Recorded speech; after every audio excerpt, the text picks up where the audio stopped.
I remember when Charlie came into the Trump organization, he was about 21 years old, and he told me about kind of the grand plans of what he wanted Turning Point to be. Everything that he said he was going to do 10 years ago, he did and more. My father was incredibly vocal about things that were, weren't necessarily always politically correct, that a lot of people shied away from. And by doing so, he gave people the very confidence to go have these arguments. This is Unshaken and Unafraid with Joe Pags.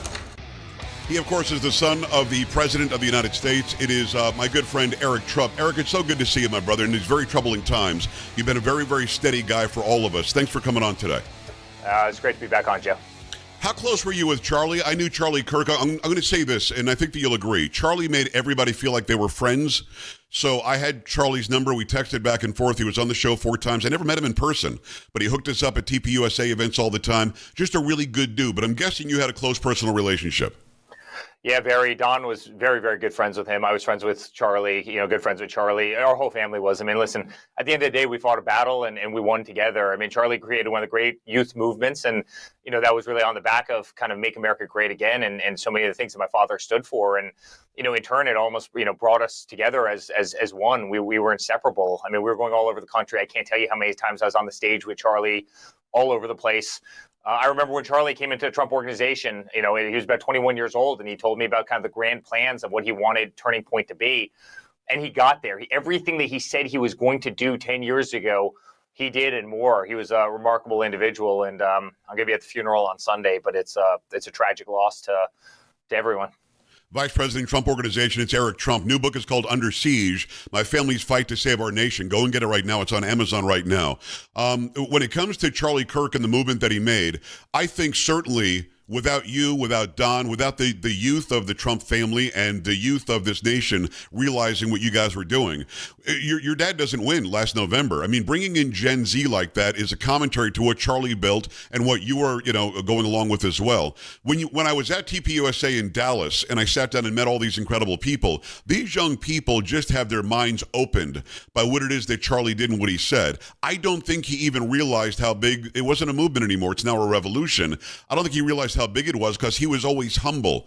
If you don't mind, talk to that angle of Charlie Kirk, because the guy could have been an egotistical jerk because of what he built, and he wasn't. He was the exact opposite.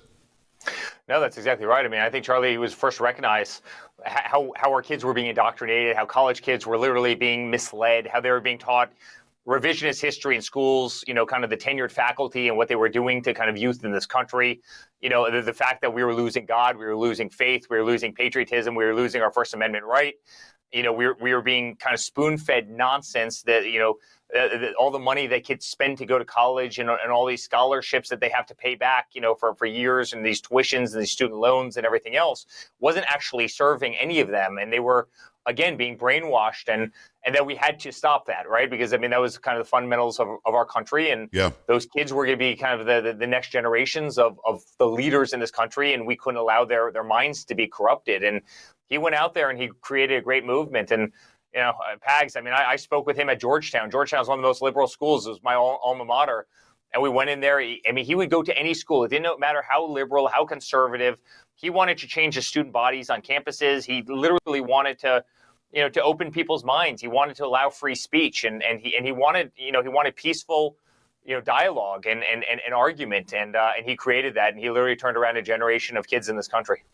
Yeah, that's the thing, isn't it, Eric? He decided that he would go into the lion's den. He would have a conversation, rarely ever even raised his voice. He would platform people that hated him. He would platform people that thought that he was nothing and the lowest of the low. And then by the time they got done, maybe you don't change that one individual, but the people who were in the middle, sort of leaning a little left, leaning a little right, weren't sure about the indoctrination, they got so much out of just having conversation. And because of that, your dad was almost killed. Because of that, Charlie was killed. Because of that, we've got this unbelievable, disgusting language coming from the left.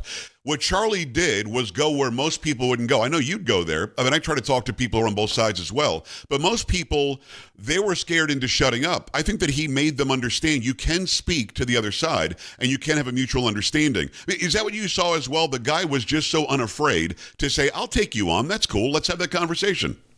Yeah, no question. And maybe the first time I've ever thought about this as you're asking that question. I mean, at the same time, he did what my father did, which my father was incredibly vocal about things that were, weren't necessarily always politically correct, that a lot of people shied away from. And by doing so, he gave people the very confidence to go have these arguments. In a time when people were whispering, behind the scenes, my father was out there, talking about immigration and talking about how we're being ripped off all over the world and how our country is being put last. And how awful, the corruption within, Washington, D.C., et cetera, and it emboldened a lot of people to have those same conversations. Charlie was the same way on college campuses. You had a lot of people who were conservatives, but they were whispering behind the scenes and they didn't want to be front and center, and they didn't think their voice had any meaning. They didn't have that backbone and that gall to go out. And guess what? He gave those people courage based on the fact that he led from the front, no different than my father did kind of nationally with so many Americans. And so, Charlie was an amazing guy, and we're going to miss him tremendously. Well, your dad never said beat them up. Your dad never said they're all a bunch of Nazis. What he said was, there's a problem at the border, let's fix it. There's a problem with the economy, let's fix it. There's a problem with our foreign relations, let's fix it. There's a problem with trade, let's fix that. There's a problem with the lack of nationalism, let's fix that. And he did it through words. The left is cornered right now, Eric, and I'm afraid for what the future looks like, but I think more somber thinking, very intellectual people will rise up and maybe shut that down, especially calling Antifa the terrorist organization it is. That's going to help out as well. But they're in a corner, and they're a bunch of cornered rats, and they're lashing out like they are. How do we make sure that the next 10 years, 20 years, 30 years for your kids, for my grandkids, how do we make sure that that's okay and it doesn't fall into this, almost a war faction in the streets? How do we make sure that we come out of this better? Well, Joe, you mentioned Under Siege before, right? And that's exactly what the whole book is about. I mean, exactly what you're saying. They wanted to corner us. They tried to take away our freedom of speech. They censored us. They took my father off of Facebook and Twitter and Instagram. They deplatformed all of us, right? It's why we had to create Truth Social. Yes. They raided our homes. They weaponized the FBI. They weaponized the DOJ. They impeached my father twice. They went after his Supreme Court justices. They made up the Russia hoax. They made up the dirty dossiers. They tried to destroy our family. They tried to deplatform us. They debanked us, right? I mean, I'm suing half the banks, the big banks, because they went after us no different than they did, all conservatives. They took him off the ballot in Maine. They took him off the ballot in Colorado, right? I mean, 91 felony convictions. They subpoenaed me, 112 times. I became the most subpoenaed person in American history. They didn't have the narrative. They were losing the narrative. They couldn't win the argument. So what did they do? I mean, they threw legal lawfare on my family. That's a whole point of Under Siege. They tried to destroy a man. They tried to destroy a family. They tried to destroy a movement. And they tried to do it using every form possible, hence kind of the siege. And yet, all of us, Charlie Kirk, myself, Don, you, I mean, Joe, you've been the greatest voice out there. You've battled with me for 3 elections. How many times have I been on this show over the years? So many times, yeah. They wanted to stop our voice. They wanted to silence us. They think that by calling Charlie Kirk a fascist, or me a fascist, or you a fascist, or Donald Trump a fascist, it's okay for them to dress in black, go climb up to the roof of a college campus, take a rifle, and shoot a guy who's engaging in open and free dialogue and having a great time with students who are cheering him on, the entire time. They have lost the narrative, but this is a siege that they want. They don't want me to be on that stage. You know where they want me to be? They want me to be in a basement hiding. They don't want you to be on that stage. They don't want my father to be on that stage. That's why they tried to kill Donald Trump. That's why they killed Charlie Kirk. Yeah. Right? That's the siege. And what they're not realizing is every single time the unintended consequence of all of this, whether it be the censorship or the gag orders or the sham trials or the raids on Mar-a-Lago or the sham impeachments or, having, 7 judges remove my father from a ballot of a state where people want to vote for their candidate of choice, it backfires. And it just further drives people to the other side, hence the siege. They couldn't win on their own merits, so they lay siege to us, and it's backfired every time. And honestly, our movement is stronger. As sad as that is, because you wouldn't wish this story on anybody, right. But our movement is stronger because everybody realizes exactly the corruption and wickedness of these people.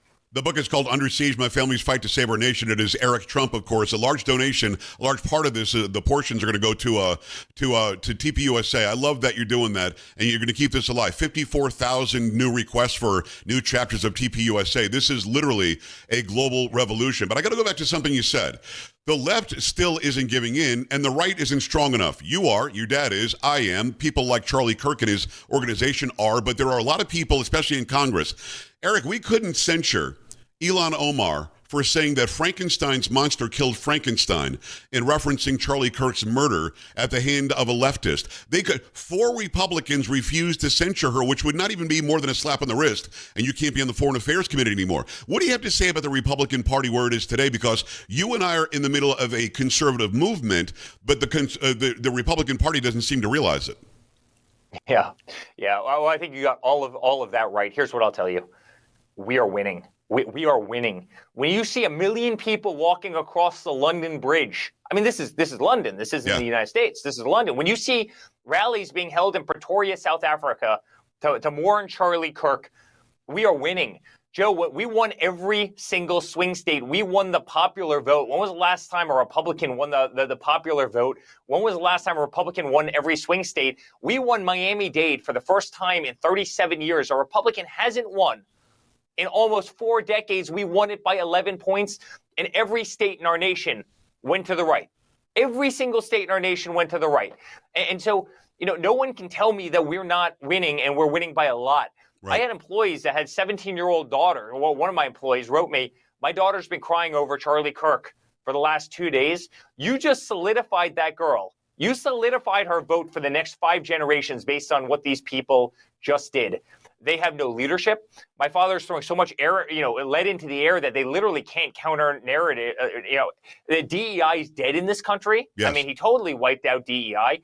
Look what he did with USAID. I mean, he wiped out an organization that was literally funding half of the anarchy you saw around this country. Law and order is returning. Washington, D.C. is safe again.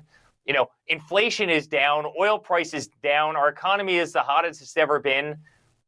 Right this second. We're respected around the world. We're not getting used and abused. We have trillions of dollars worth of, tariffs coming into this nation. People are celebrating God again. Last Sunday, every church in the country was full. The idea of family, is top of mind again. You no longer have Colin Kaepernick kneeling for the Pledge of Allegiance and the national anthem at football games, right? The NFL, almost every single team was celebrating Charlie Kirk in those stadiums, when if you go back 5 years, they were kneeling. They were kneeling for the national anthem. Joe, we are winning. We are winning because of voices like yours. And one last thing, sorry not to be long-winded. Okay. The media is dead. You know who has the narrative? You have the narrative. I have the narrative. The podcasters have the narrative. Yes. You know who doesn't have the narrative? Jimmy Kimmel. He just got fired.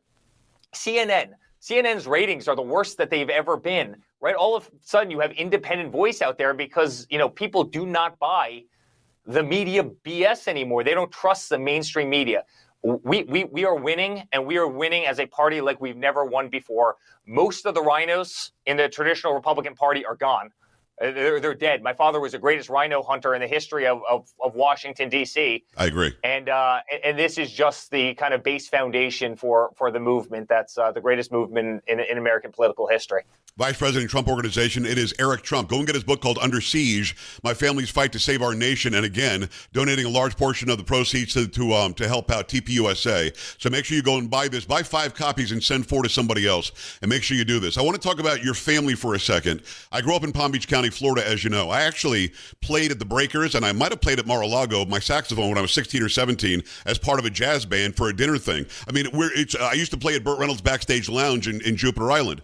Having said all of that, I knew the Trump family since birth. I knew them my entire life. I also knew the Trump family because I'm from Metro New York originally. We never once thought it's going to be a political family. And in a large way, Eric, and correct me if I'm wrong, I still don't think you are. You're just a family that loves the country. I found out who your dad was growing up in Palm Beach County. I looked up to him. I thought he was great. But I really found out who he was when I was a television news anchor in Albany, New York in 2002. Because the year before we were attacked, in downtown Manhattan. Your dad was there on scene, seeing what he can do to help. And almost immediately, as soon as the dust settled, what he said was, and I know you know this, he said, let's rebuild it now. Let's rebuild it like it was and show them they can't do that to us. I realized the Trump family as a family that loved this country so much more that day. As a guy who was on a CBS affiliate, in the capital region of New York, I knew who they were. I knew who you were. When all that went down, did 2001 show you a different side of your dad, or did you always know that about your dad, that he loved this country from birth and he'll do anything for it? Well, my father's always loved this country. He's always loved this country. My father's always hated incompetence, and that's what he saw time and time again. I mean, I remember as a kid, right? I mean, he'd have a newspaper, he'd be reading the newspaper, and all of a sudden it's the U.S. ranked 30th in the world in terms of education. He's sitting there saying, you got to be kidding. I mean, we spend 10 times per, pupil on education, yet we're ranked 30th in the world. What the hell are they doing? Or he would see, something like the Afghanistan withdrawal, or he'd see trillions of dollars being spent in Iraq, where we bomb the hell out of a school, and then the next day we go in there and we rebuild it, and then 3 days later we bomb the hell out of it again. Right. And every governmental contractor is getting rich, or the degradation of our military, or degradation of society, or crime on our streets, and no one doing a damn thing about it, or the horrible trade deals that kind of plague our nation. And so that was always in his heart. But Joe, I'll tell you one story. I was in the room when he was negotiating for The Apprentice, and Mark Burnett and NBC came in for seasons 15, 16, 17 of The Apprentice. We stopped at 14. And the check was unlimited. I mean, the amount of zeros on the end of that check was and he looked at them. He goes, guys, I don't think I want to do this. I have something else on my mind. He didn't tell them what it was. I knew damn well what it was. Yeah. And literally, he turned down hundreds of millions, or probably billions of dollars, in totality, so he could run against 16 Republicans who actually knew what the hell they were doing in politics, and we as a family did, and we were builders, only to then have to face Hillary Clinton. You want to talk about a guy with backbone and cojones? Right. Was this guy, right? I mean, you know how many zeros he gave up on the back of his net worth? There's not another CEO. There's not another guy in the Fortune 500, or the Forbes 500 that would even consider doing that. My father was, and he did that because he loved this nation. You think I've gotten anything out of politics? I mean, the amount of, packages with exploding white, powder that showed up at my house, or so sick. Literally years on the campaign trail, the heartache, the subpoenas, the lawfare, the months in courtrooms. I mean, I go into all of this in Under Siege. We didn't get the Trump family needed politics like a hole in the head, literally and figuratively. Yeah. And we did it because we loved this nation, and the nation was going to hell, and the other guys were winning, and no one in the Republican Party had a voice, and anarchy was reigning. And it literally took my father and some really passionate family members to go out there, get on that stage, make a lot of noise, and become beloved by the American people and create the greatest political movement of all time. And so I'm incredibly proud of it. I'm incredibly proud of him. And, it's cemented him as truly, I think, the greatest president we've ever had in our nation's history. No one's ever had to fight through what he's had to fight through. A couple of things, and you may or may not remember, the first question I ever asked you, and Eric, I think I started interviewing you 10 years ago. The first question I ever asked you was, why aren't you a Kardashian? And you laughed about it, and you said, because my dad made us work for everything we ever had. He had us, like when we were little kids, if we wanted that go-kart, you said we certainly had more privileges than others because my dad was very successful, but he made us work for it, and therefore you've worked your entire life. I also remember when I first met your dad, I asked him, I said, do you realize that everybody at NBC that you'd made all that money for would turn on you like they did? And he said, you know what? I didn't expect it. He said, I knew that some would, but I thought I'd have some friends. And you're right. He made hundreds of millions of dollars for NBC. He turned down hundreds of millions of dollars to not continue doing that. And one wonders, has there ever even been a second of hesitation with you and your family? Why did we do this? I know the answer is rhetorical, Eric, and we're going to find out more about it in the book Under Siege. But was there ever even in your most private moment where you went, man, we had it made. We didn't need all this? Listen, I think it's natural to think about that. At the same time, we're kind of masochistic, right? And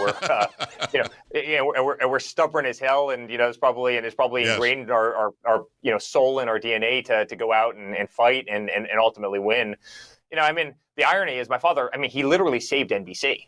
Yes. I talk about The Apprentice. CBS, remember, CBS had Survivor. Survivor was eating NBC's lunch. Yes. So much so that we were doing 2 and 3 hour boardrooms on NBC because the ratings were through the. I mean, first season we I were remember the that. number one rated show on TV. The only thing that beat us the entire year by a couple viewers was the Super Bowl. That's how big Apprentice was. We literally saved NBC. They turned on us like we were dogs. I mean, in terms of the Russia hoax and the impeachments. I mean, they were the ones, and yet my father kind of saved the company. The great irony. And by the way, they knew us all personally. They knew that we were good people. We had worked with them for years, and that didn't matter. But honestly, I mean, my grandmother, she's a little lady from Czechoslovakia, communist Czechoslovakia. She always said, "How many steaks can you eat?" At the end of the day, I really believe my father had the calling to go save this nation. And there's one rule in politics: keep your family the I won't use the word, out of politics, right? Yes. I mean, most of the time you hide them in a corner because they normally screw something up and do something stupid. I think it's the first time in political history where, all of a sudden, I remember my father calling me and, Eric, I need you to go on Megyn Kelly. She's about to kill me in terms of immigration tonight. I look at, I literally laugh. I go, Pops, no problem at all. I wasn't afraid of a camera from all the years of Apprentice. Right. I said to him, listen, absolutely happy to do so, but I don't know a damn thing about immigration, right? Like I built hotels, golf courses, commercial buildings, residential buildings. I don't know a damn thing about I didn't know what a delegate was at that point. I didn't know what the Iowa caucuses were. I'm being a little facetious, but not really. And all of a sudden I'm defending immigration policy on Megyn Kelly, which was the number one show at Fox at the time. And, but we did it with love. We did it with backbone. We did it with the ultimate respect for a father who is an amazing man. We talked about work ethic. We talked about common sense. We fought together and we won. And Joe, they didn't want any of us on that stage. They didn't. They saw us all as Charlie Kirk. I mean, we were all drawing thousands of people to every single event. They did not like our voices. They did not like what we were doing. They did not like the fact that we could circumvent the traditional media. That we didn't filter our messages through them, that we spoke directly to the American people. But it created the greatest political movement that we've ever seen in this country. 100%. The new book is called Under Siege, My Family's Fight to Save Our Nation, donating a large portion of the proceeds to TPUSA, which is amazing. It's Eric Trump, Vice President, Trump Organization. I want to talk a little bit about the election night where your dad won in 2016. I remember very directly that some reporter said, are you going to go after Hillary Clinton and Bill Clinton now? And he said, no, let's leave them alone. Let's come together as a country. He said those words, and he meant it, and he did that. He acted that way. And the very next day, Russia, the fake dossier that Hillary Clinton paid for, the machine was going to do all it could to stop him. They couldn't stop him. They couldn't kill him when they tried. Your dad this time around, and correct me if I'm wrong, appears to be saying they're all going to pay now because they use lawfare against me. We're going to use the actual law and hold them accountable now. Talk about your dad and you in this family. You guys were very forgiving of what you went through in 2016. And it turns out people saw that as a weakness, and they were wrong about that. Pags, that was the guy that got the call from the FBI, from the New York Times, from the Washington Post. Eric, I hear you have servers in the basement of Trump Tower communicating directly with the Kremlin. I mean, you can't make this up, right? Like, first of all, we don't have servers in the basements because basements flood. And you don't put servers in basements. Right. Second of all, we're largely like a cloud-based computing company, right? And they perpetrated this narrative for 3 years. They pinned this biggest nuclear superpowers against each other. So, one greedy woman could get three more votes. I mean, I was there with my father when they raided Mar-a-Lago, right? And I went on TV that night and I said to Hannity, I think Hannity was the first show I went on. Right. And I said to Hannity, do you really believe that the FBI raided Donald Trump's home, Mar-a-Lago, the Winter White House, without Joe Biden knowing, based on the recommendation of the National Archives? Like, do you really believe that's what happened? Right. And sure enough, Joe Biden's out there. Oh, I know nothing about this. I know absolutely nothing about this. I don't know anything about this. Right. And then sure enough, he was at the center of it, and Obama was at the center of it, and the whole thing was weaponized, and the whole thing was set up, and the folders that they planted at Mar-a-Lago. I was the guy that got the call, and I spent a lot of time talking about this in the book. I was the guy that got the call, from the FBI. Immediately turn off all security cameras at Mar-a-Lago. I mean, it's obviously a club. Like, I'm not turning off the security cameras at Mar-a-Lago. Like, why are you not letting our lawyers? I mean, they literally made our lawyers wait outside the front gate. Yeah. And I mean, time and time again, the impeachments were shams. The dossiers were shams. They tried to break up my father's marriage with Melania based on a dossier. They tried to divide Ivanka, Don, and I. They tried to split our entire family up. They tried to bankrupt us. They tried to take our name off of every building around the world. $600 million judgments from crooked judges, 91 felony counts. Al Capone had 1 felony count. Donald Trump had 91. Nuts. Mugshots.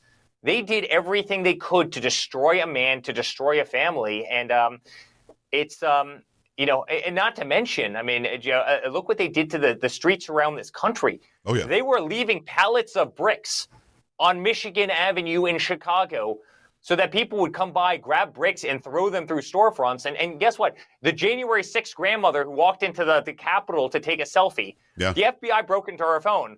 But no, they didn't care to find out who firebombed, who threw a Molotov cocktail into St. John's Episcopal Church, right, which is a small little church across from the White House that every president since Abraham Lincoln has gone to before. So this church is half burning to the ground and is smoldering.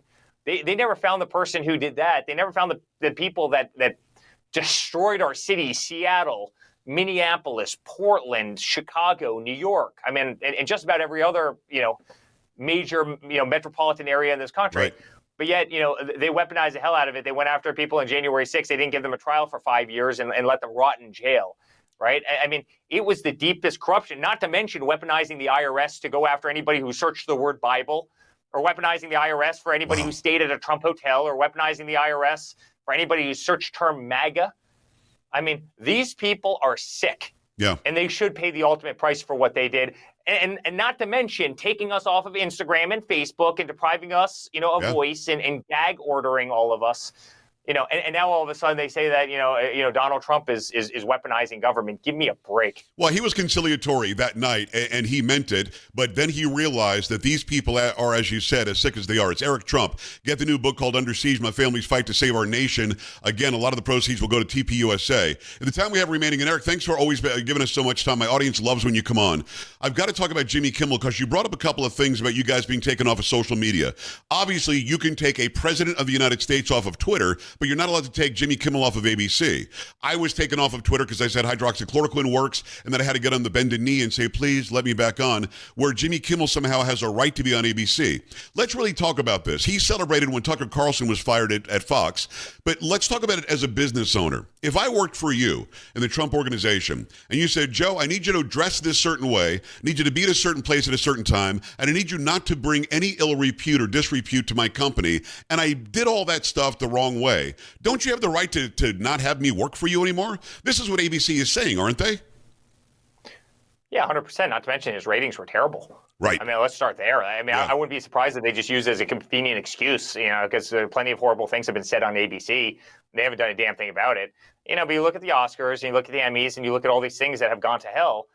I mean, everything woke goes broke. We all know this. So, I wouldn't be surprised if they used it as a convenient excuse to get rid of a guy whose ratings seem to have plummeted pretty hard over the years. Yes. Look at Laura Trump. My wife is getting 2.6, 2.8 million people on Saturday night. She is smoking night of the week, and yet, and yet, network television. That's on Fox. Network television. I think he was getting 1.7 million if I saw the ratings right.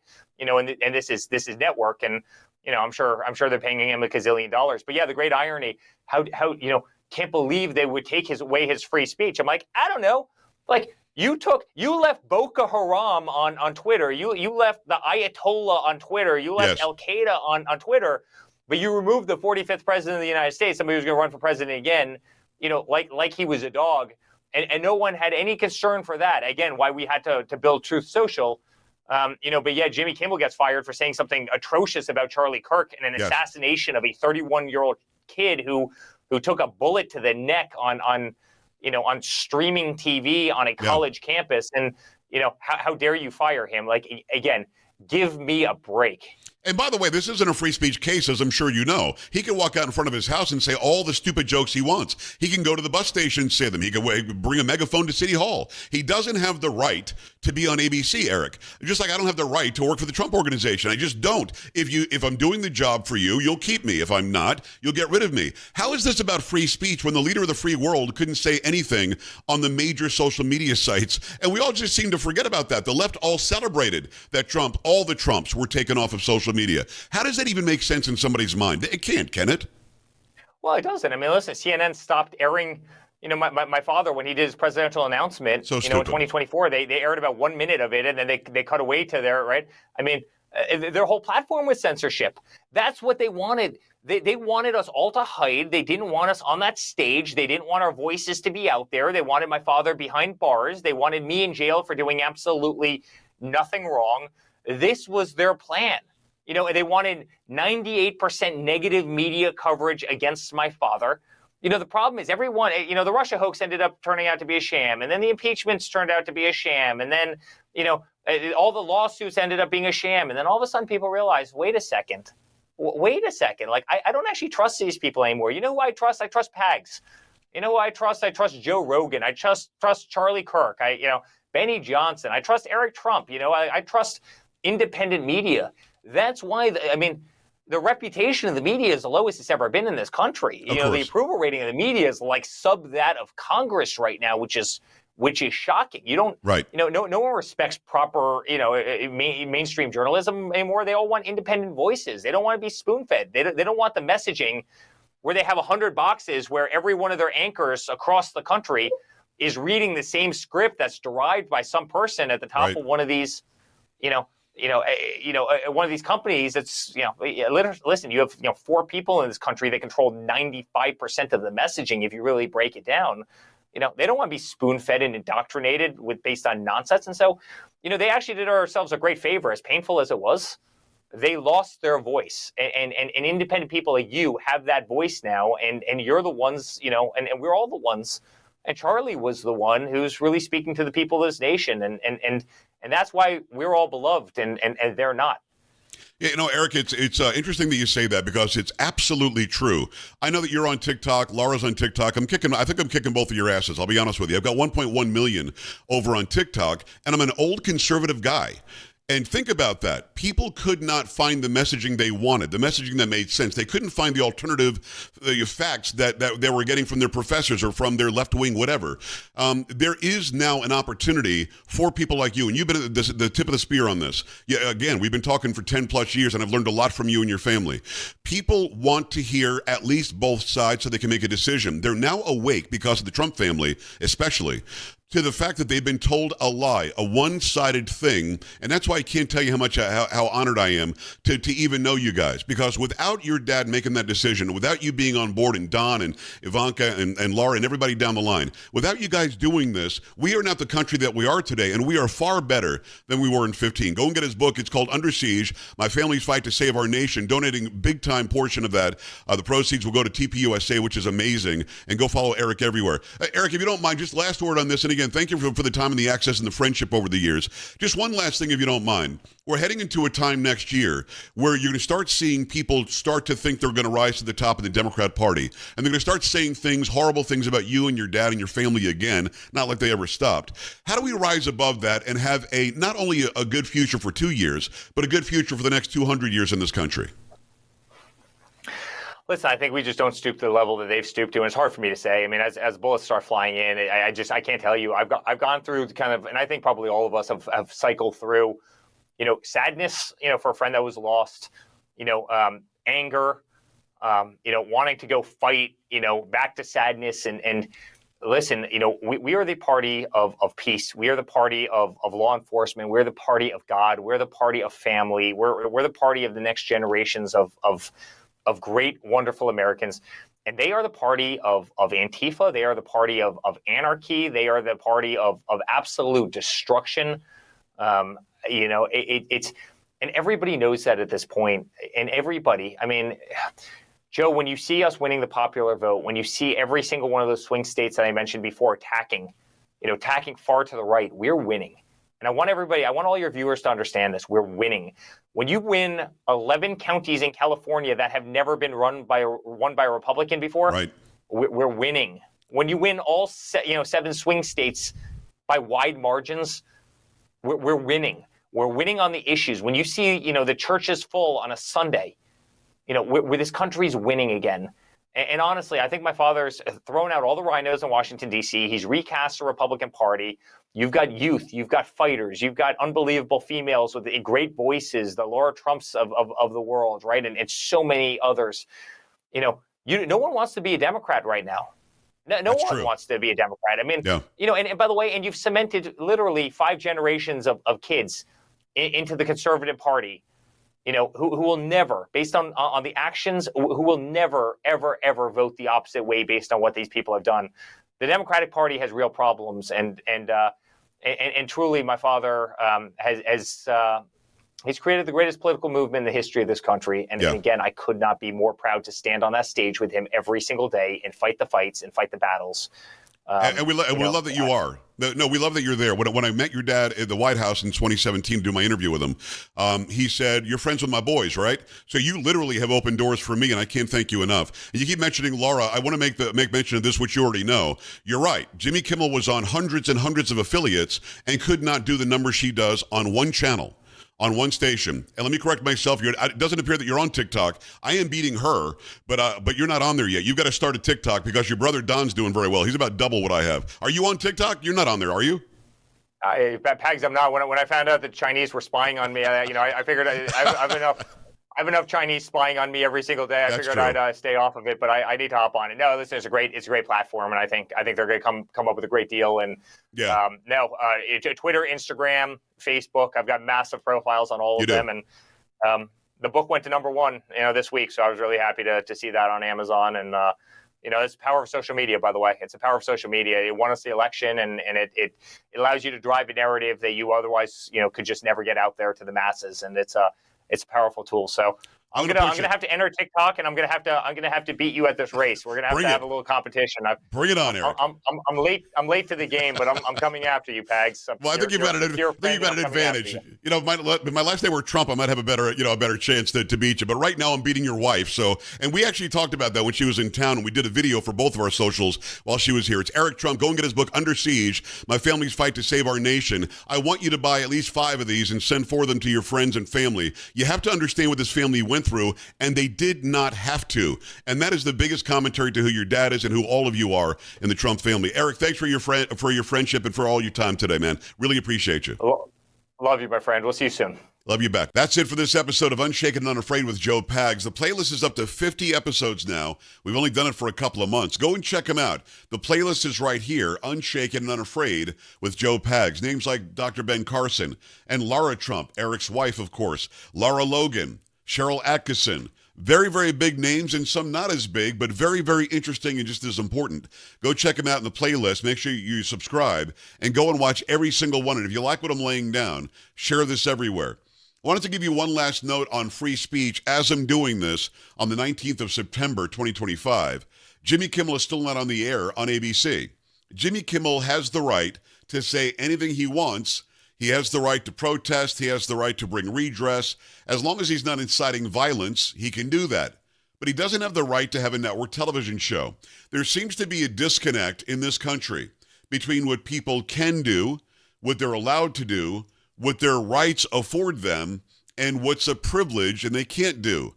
When you decide to become an employee with an employer, could be ABC News, could be a radio network like I'm on, it could be if you work for YouTube, it could be you work for a sanitation department, could be working for Trump International. You have to follow the rules and the regulations of that organization. If your employer says, we'd like to hire you, but here's what we expect. You've got to work this many hours a week. You've got to make sure that you wear this kind of clothing. You can't come in here with no shirt on. I have all sorts of standards and rules when we say yes to employment with a company. For some reason, we want to throw those rules out the window when it comes to Jimmy Kimmel and ABC. Somehow he has the inherent First Amendment right to have a late-night show on ABC. It's also worthy of noting. Remember, Gina Carano worked for ABC and Disney, and they got rid of her because of a post or a meme. Remember, Roseanne worked for ABC and Disney, and Roseanne, the show that was named after her, was killed off her own show because she dared tell a joke on Twitter. Remember, you can go down the line. Donald Trump, who was the president of the United States at the time, was deplatformed on every single social media platform. Every one. So much so he had to start his own platform called Truth. Keep in mind that if you said something that went against the narrative during the pandemic, you were taken off as well. For goodness sakes, the last administration had something called the Misinformation Governance Board. What was the job of that organization? To shut you down and stop you from using your First Amendment right. That's egregious. That's the government saying you can't say these things, and if you do, we'll remove you from the public town square. What did Jimmy Kimmel do? Well, ABC and some affiliate-owned stations, they all said, we don't like what you said, and we're going to preempt you tonight. You realize that as I'm doing this right now, Jimmy Kimmel still has a job on ABC where he's making reportedly $16 million a year on a show that's failing. It's not making money by all the reports that I've seen. If I'm wrong about that, show me the receipts. But he's still got a job. And all reports said he could have been back on the air today on Friday night had he just gone on the air and said, man, I got it wrong about who this guy was who allegedly did this to Charlie Kirk. All he had to say was, I was wrong about that. But instead, the reports are that he's very unhappy and very angry. And to the point to where Chuck Schumer, who was gleeful when Tucker Carlson was off the air, is very angry about Jimmy Kimmel being off the air. AOC, very angry about Jimmy Kimmel being off the air. You got all these lefty loons lining up to complain about he doesn't have a First Amendment right when they don't seem to understand what the First Amendment does. The First Amendment clearly says you have a God-given right to say your piece, as long as you're not inciting. You have that right. Well, Jimmy Kimmel right now can go in his front yard with a megaphone and tell all the jokes he wants and get all the information wrong that he wants, and nobody can stop him. He has that inherent right. He can go to City Hall and complain to the mayor. He has that right. He can go and picket ABC and Disney. He has that right. He doesn't have the right to be on television and say anything he wants on a network he doesn't own. Are we clear now? He could start a podcast Monday and say all the MAGA stuff he wants, and nobody can say a word. I hope that we've cleared this up. Again, do me a favor, go to the playlist and go check out everything we've done. We put 50 in the can for you now. Unshaken and Unafraid with Joe Pags, and make sure you share this as well.